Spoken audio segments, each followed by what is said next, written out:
Yo, what's up, mga kabunso?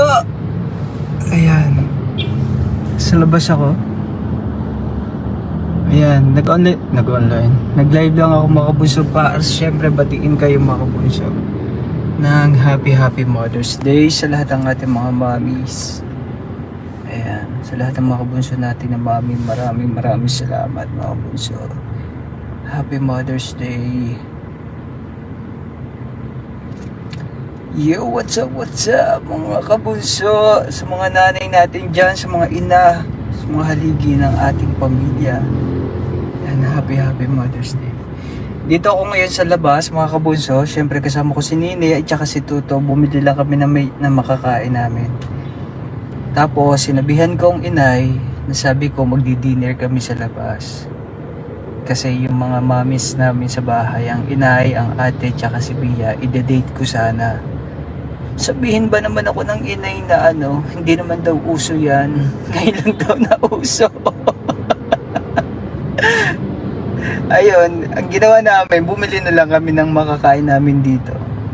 Nag-online ay nag-live kasi gusto ko talaga kayong batiin mga kabunso. Usually yung ating mga kabunso dyan ay mga mamis na, yung mga mami natin, yung mga nanay natin na naging busy din kanina siguro sa mga labas-labas ninyo with your family po, and of course sa lahat ng mga OFW natin ng mga mami na hindi nyo naman po nakakasama ang inyong mga anak ngayong napaka-special na araw, at ang iniisip nyo po ay kinabukasan ng inyong mga anak, kaya nandyan po kayo sa inyong trabaho kahit malayo kayo sa inyong pamilya. Saludo po ako sa inyong mga OFW na ating mga mamis. Sana mga kabunso, ingat po kayo palagi dyan sa lahat kung saan man kayo naroroon, at enjoy nyo din po yung buhay ninyo, yung inyong lifestyle dyan. Sanay-sanayan lang, isipin na lang natin na positibo na yung ginagawa natin ay para sa pamilya.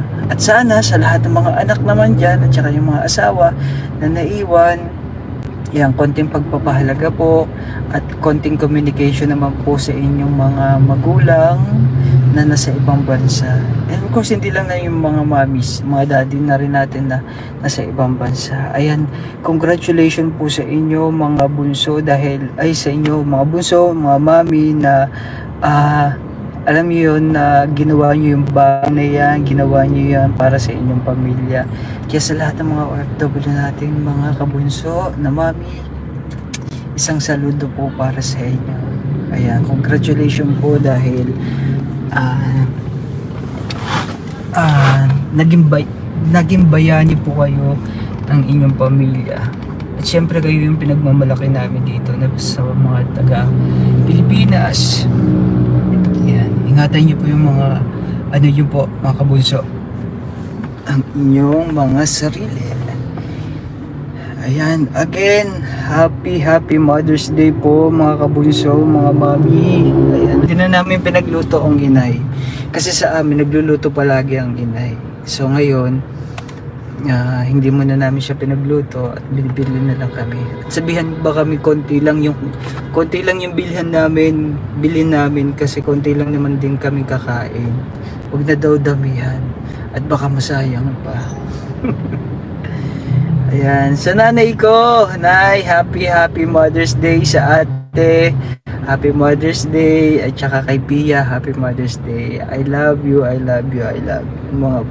Mga mahal ko sa buhay. Ayan.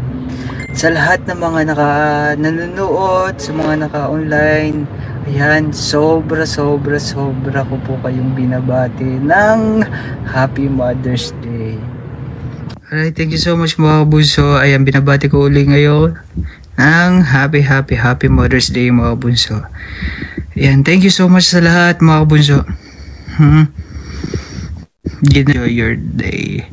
Enjoy your night. Alright, bye-bye po ha mga bunso. See you soon. I love you mga bunso. Alright, once again, this is Max Molino na nagsasabing happy lang, kaya naman ingat. God bless and bye-bye.